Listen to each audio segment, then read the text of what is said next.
They're not just volunteers. They're not just planting a tree. They're not just making a cup of tea. We know that the impact far exceeds the action that the volunteers take. And so by saying just, we minimise them to a particular task. Yes, they stuffed 500 envelopes, but do you know what the staff member was able to do with XYZ time because they didn't have to do that themselves?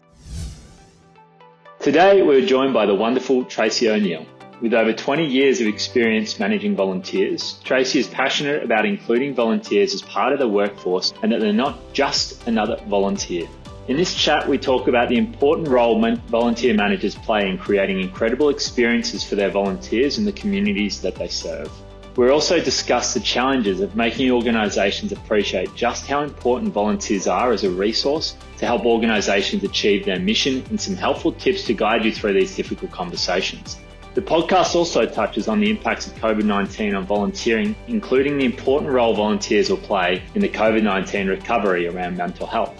As we face a worldwide mental health crisis, volunteering needs to be on the agenda to ensure that we are supporting mental health. If this is your first time checking us out, the Engage Volunteer podcast aims to highlight the ways in which organisations and individuals are engaging their communities to connect them to events and causes they're passionate about. The best way to support the Engage Volunteer podcast is to click follow on your Spotify app and tell your friends about us. Tracey O'Neill, thank you so much for joining us on the Engage Volunteer podcast, one of our very first episodes, Tracey. So it's great to have someone of your experience and knowledge joining us today to talk a bit more on the not-for-profit side and talking a bit about your learnings, the highs and lows of your career and how that's resulted in the way you work and engage with volunteers at the moment. So Tracey, we might jump straight into it. I'd love to hear a bit about your journey, about how you got into working with volunteers and where you're at the moment at Austin. Yeah, well, I think my story is very typical of leaders of volunteer engagement who work particularly in the not-for-profit sector. Sure. I have a social work background and started my career working with young people at risk. And I was working for an organisation. We ran camps a few times a year for young people at risk of suicide and self-harm. We had a really small team of volunteers, and a colleague of mine, a psychologist, was looking after that team and wasn't really enjoying it, and the organisation weren't really getting what they wanted, so it basically got dumped on me, and often is the case without managing the rest of my caseload. So I still had to do everything else otherwise doing, and on top of this, try to fit in supporting a team and everything that comes with it. So yeah, right. So that's how you got into it, and then I guess you've worked at lots of different organisations across your journey, including Starlight, I saw, and now at Austin Health. I mean, it seems a pretty special career working and impacting a lot of lives and volunteers. What are the highs and lows of that journey that you've experienced across close to 20 years now, is it right?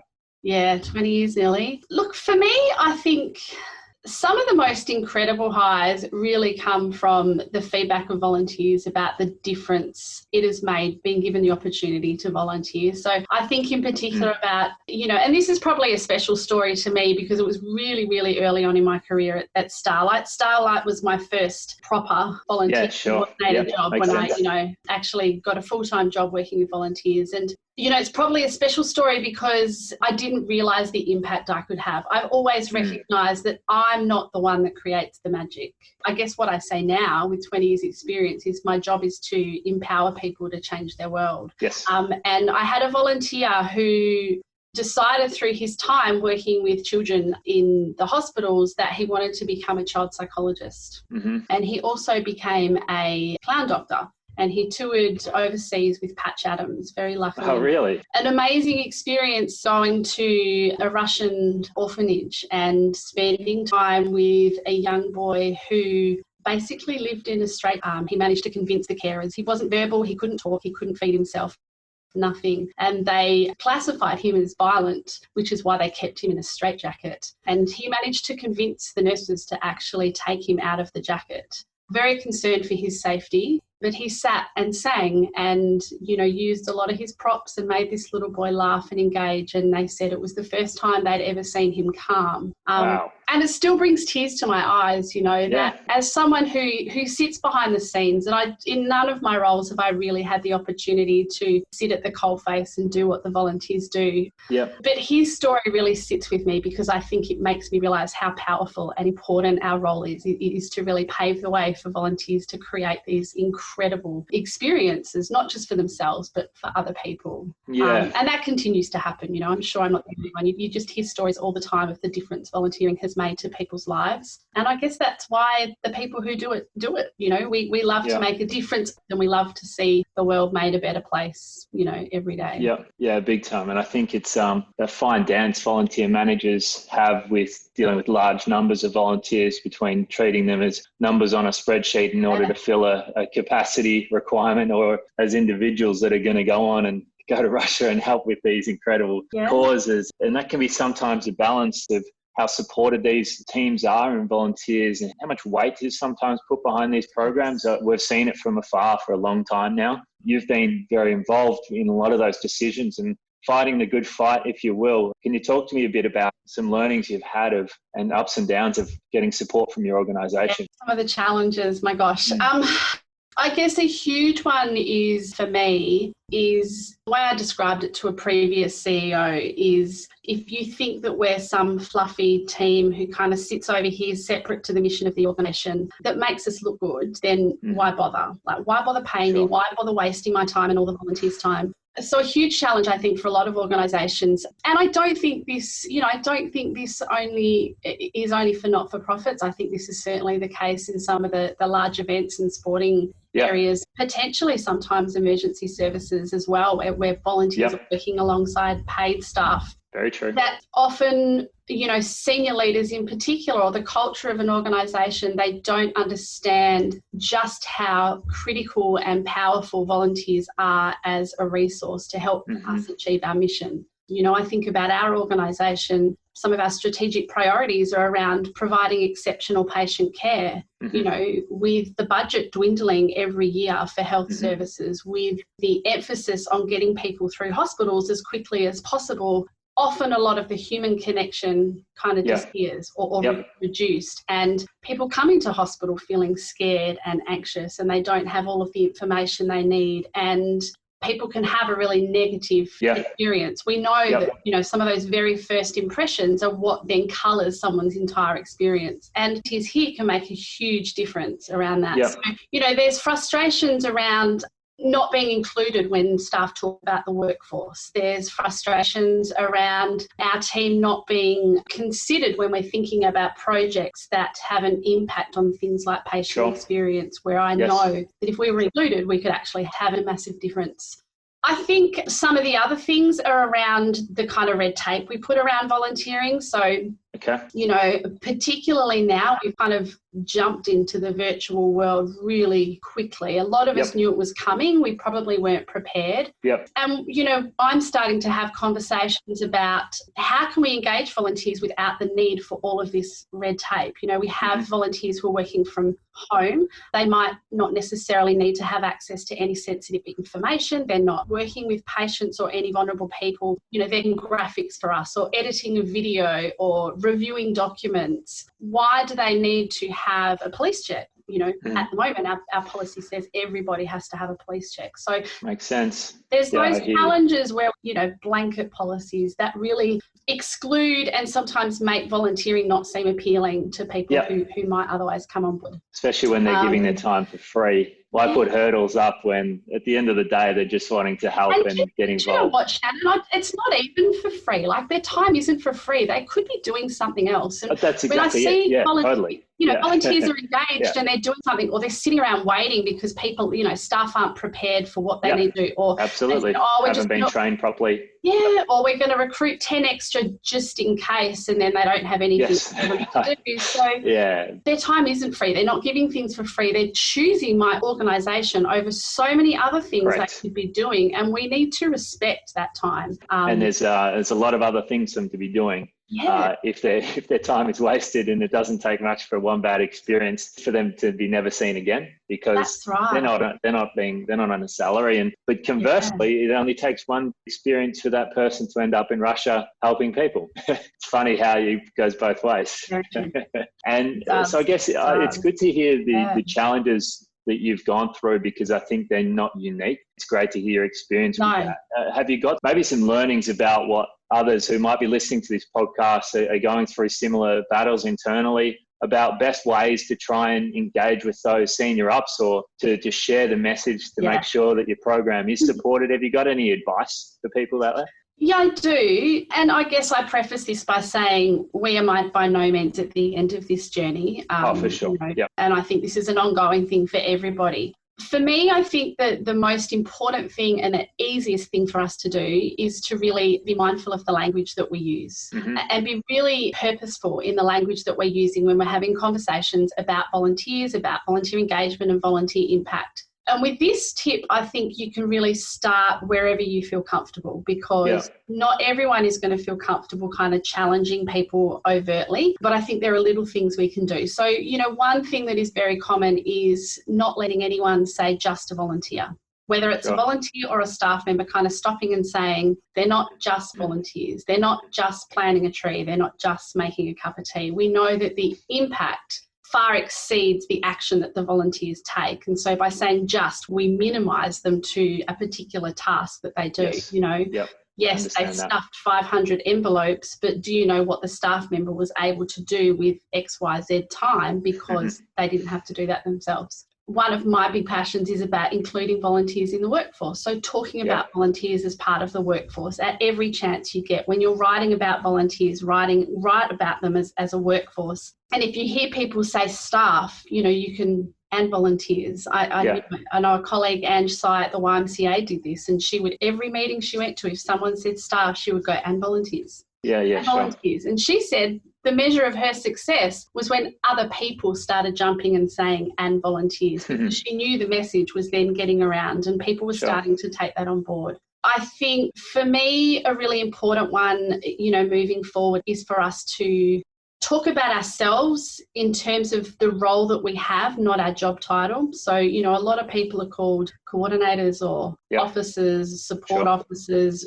Some people don't even have volunteer in their title because they have multiple different hats. We don't coordinate people. We don't run services. We're actually responsible for an engagement strategy of our community to help us fulfill our mission. So for me, talking about ourselves as a sector of leaders of volunteer engagement is a really powerful way for us to talk about the complexity of our skills and our expertise and to make sure that we're able to encapsulate all those things that we do. We don't just manage a roster and run a little bit of training and put out a call out for volunteers. There is so much that we need to have skills in to make sure we keep people engaged. That's right. I think another tip is to share the impact of volunteers. Yes. As I said before, not just the action that they undertook. They volunteered for 400 hours or they planted 700 trees or whatever it might be. What is the outcome of that? What is the benefit of that to the community, to the people that you serve, to the environment, whatever it might be? Link your volunteers' actions with the outcomes of what that's going to help achieve.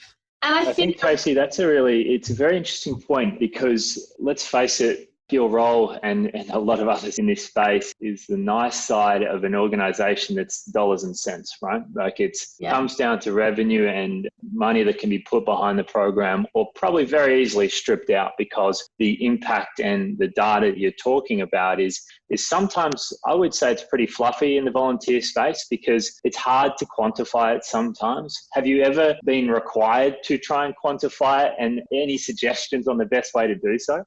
I guess no. I've never worked for an organisation where I have had to provide data. And I say that in the sense that, I'm funded by a particular funding body who requires a report with XYZ data in it. Certainly, I think I've had to justify, budget and things like that, resources, and I need to provide data and impact around that.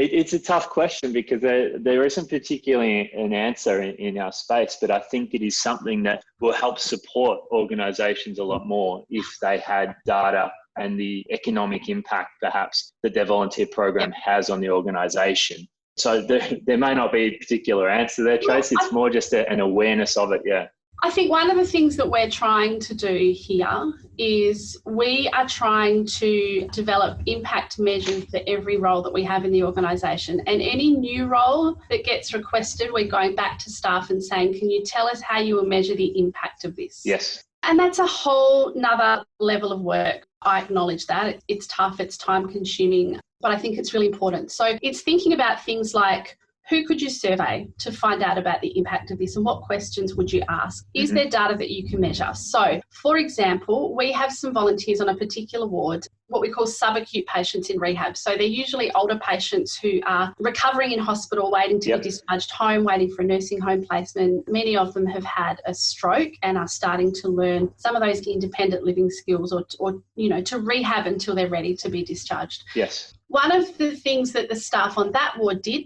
before we implemented the volunteer role was they did an audit of how many hours patients stayed in bed prior to the start of the volunteer role. Yes. Yep. And at particular points down the track, they measure it again.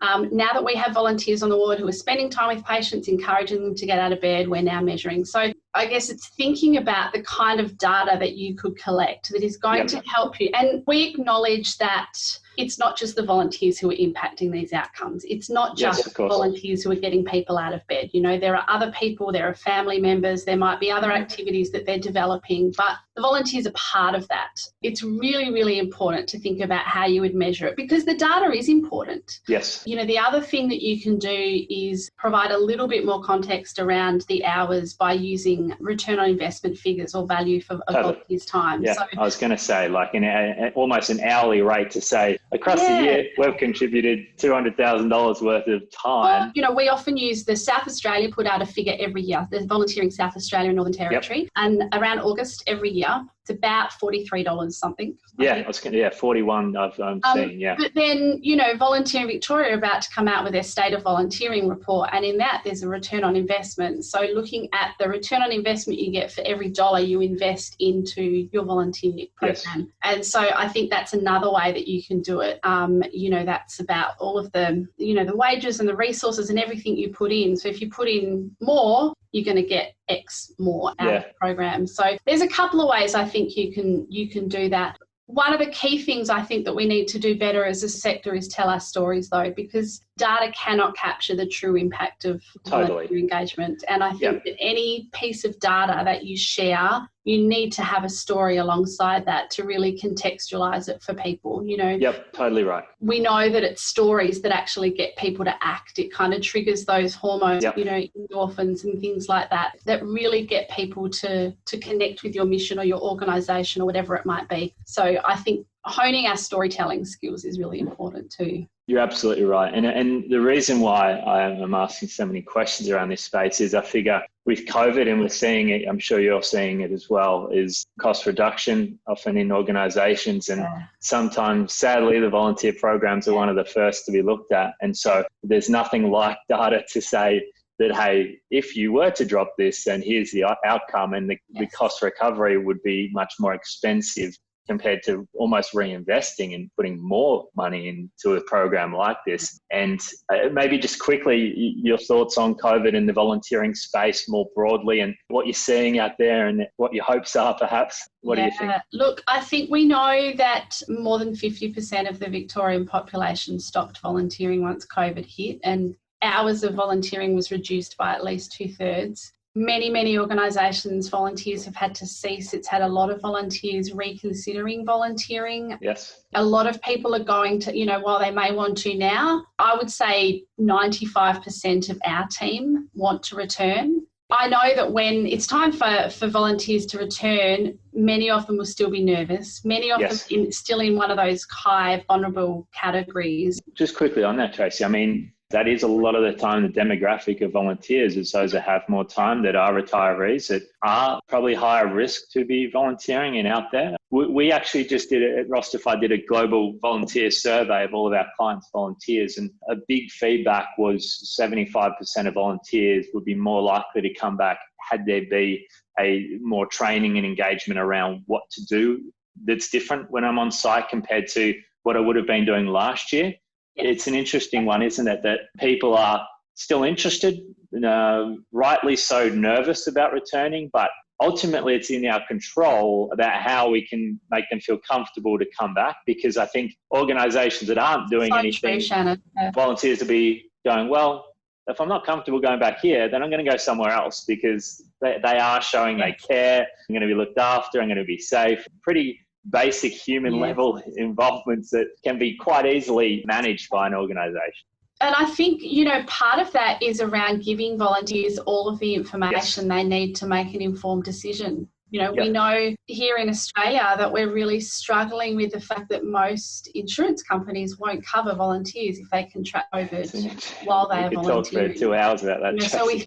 I know, exactly. So, that piece of information alone, I think, will influence a lot of volunteers that we're not prepared to. I work in a health service. We are the lead organisation in our kind of catchment area. Even once our numbers are down to zero, we are the COVID hospital for our area. We will ongoing until this is gone be treating COVID patients. So there is a level of risk for any volunteer who comes into our organisation. Even if that's psychological, we know that we've minimised the risks. Absolutely. They won't be going into COVID wards. But for volunteers to know, right, I'm not covered by insurance, and I'm going into a hospital that is pretty much always going to have some level of COVID patients in it until this is gone. How safe do I feel going there? So, I think part of that is, yes, making sure all the training's available, modifying your roles, informing people about what's expected of them, how will you support them, how will you help them to, social distance. How do you expect people to ask people to stand back? We have volunteers who work as guides. We just planned to relaunch this. We were in the middle of,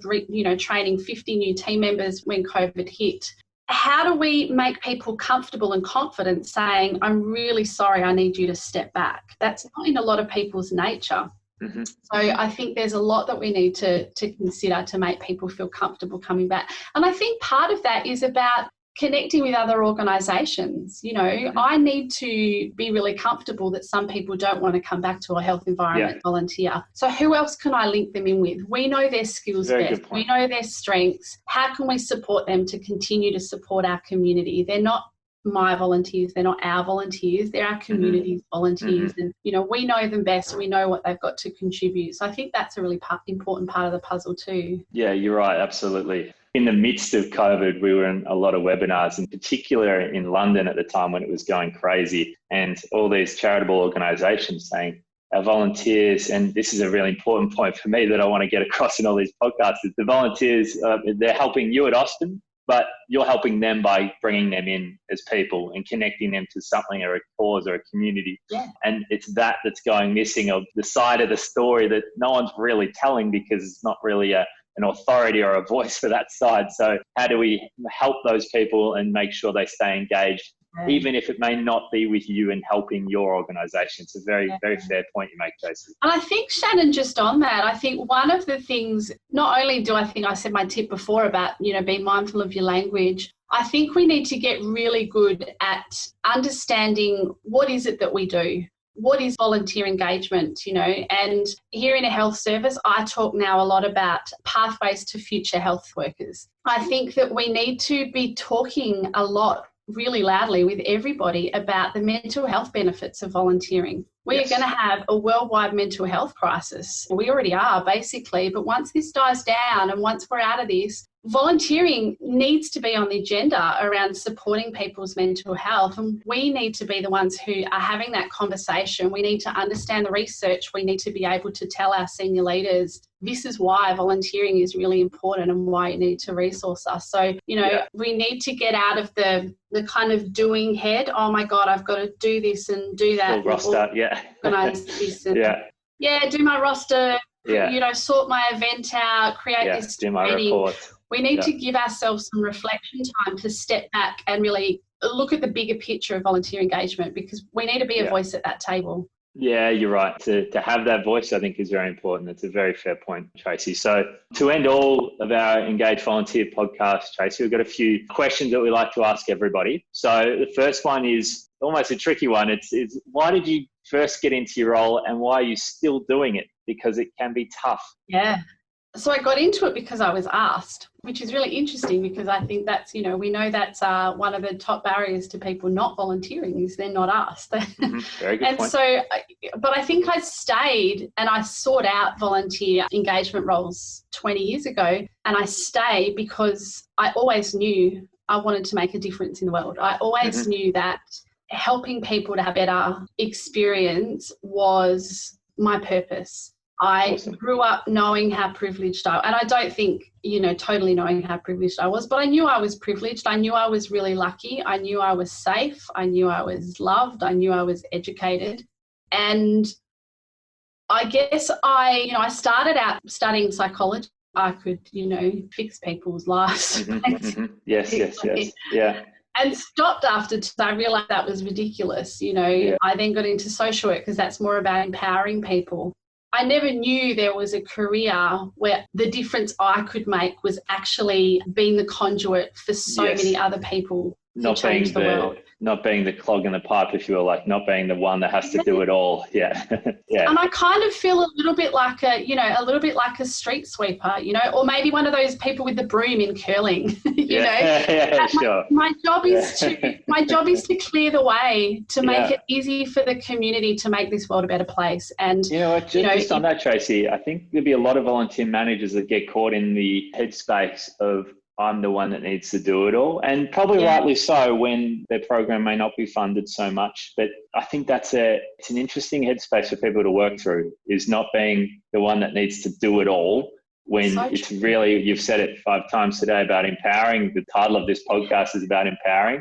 It's about helping others, I believe. So, I think it's a very important point. So I think if I can say something really quickly, I think one thing that is missing in this sector is the development of leadership skills in leaders of volunteer engagement. Very often we have some inherent leadership skills. We wouldn't be good at this. But a really important part of good leadership is about not doing everything. It is about empowering others to do. Yes. And I think that for me, it took a really long time to learn because I did think I needed to do everything.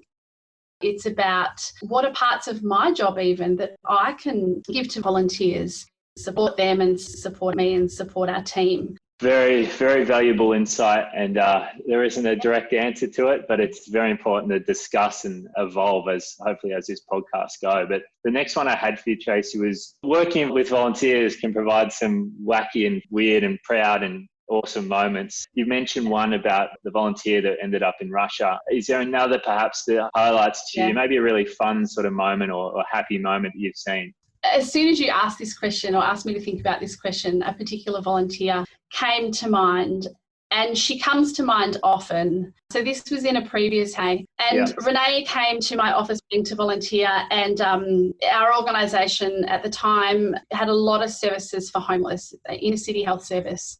And she had been homeless and she was living in a boarding house.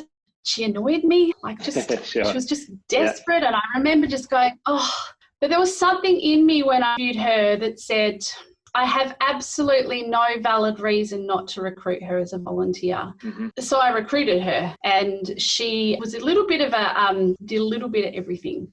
One day, a patient who was threatening to leave the hospital, he also was homeless, and he had one set of clothes that hadn't been washed, and he was so humiliated that he had to lay around in hospitals for days on end. And Renee went up to this patient and she took his clothes and she took them to a washing machine that we had on site, and she cleaned them. And she took them back to him, and I went and spoke to this patient, and he was beside himself with thanks and appreciation. He felt validated, he felt seen, he didn't feel forced to kind of be seen as someone who he didn't want to be seen as. And I went and reflected this back to Renee, and she cried, and she said to me how important it was for her to have a purpose and to be able to support people. And I guess my whole relationship with Renee over a couple of years forced me that was probably the start of my journey to really look at my inherent biases. So interesting. And stereotypes that I was taking along with me on my journey.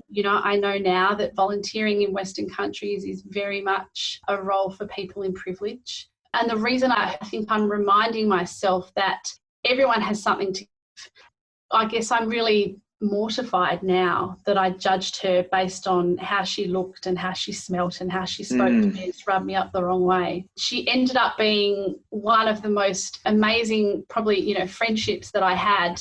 And when I left the organisation, I guess, she re-gifted me something that she owned. She didn't have a lot of money, and she put a little note in there about how important volunteering had been to her, her sense of self, her respect for herself, and her ability to reconnect with a community that she felt excluded from for so long.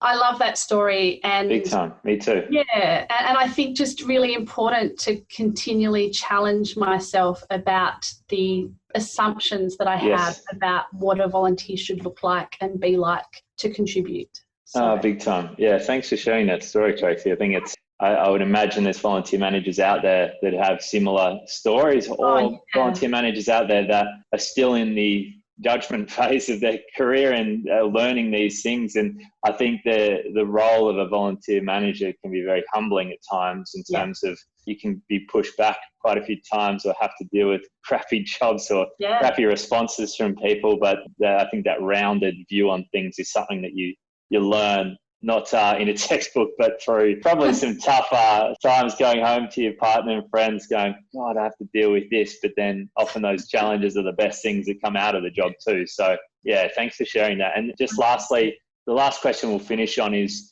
what does success mean to you personally? And I guess conversely then, what does success look like for your volunteers and the programs that you run? So personally and then the program. Gosh.